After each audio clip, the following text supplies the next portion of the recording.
Dan penyakit mental melarikan diri daripada kita. Lebih cepat. Oh, dah. Sakit kau. Jangan! Masuk balik!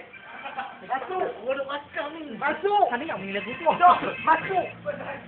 Penyakit mental kena berontak untuk keluar. Masuk! Oh! Okey.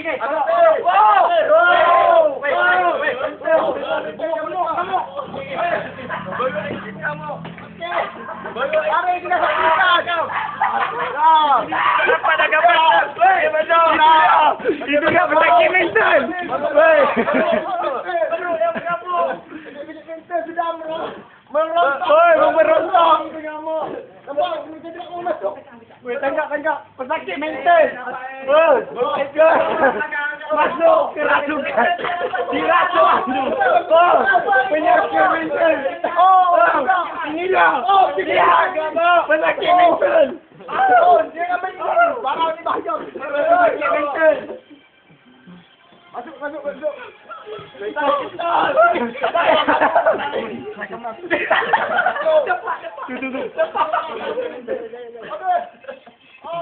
Itu dia. Nampaknya pesakit mental. Lihatlah pesakit mental ini. Tak lampu, tak nampak. Ini dia pesakit. Inilah pesakit mental. Abang, Ini saya dapat semua. bagaimana perasaan abang? Sebab mereka sedang melakukan rekaman tahap apa. Dah keluar mengejut daripada bilik hospital. Tiba-tiba bertemu ramah. Nampak sangat mereka ni gila. Tengok, confirm gila. Tolong saya. Lepaskan wahai orang. Tengok. Lihatlah. Mereka masuk pula.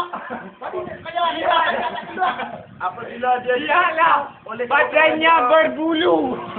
Dah dibina oleh kawan-kawannya. dia berbulu. Saya tak dapat nak gambarkan perasaan sedih saya kepadanya. Oh, sebabnya mereka begitu gila.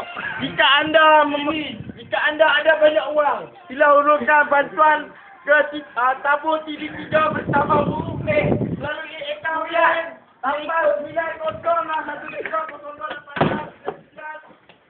Oh.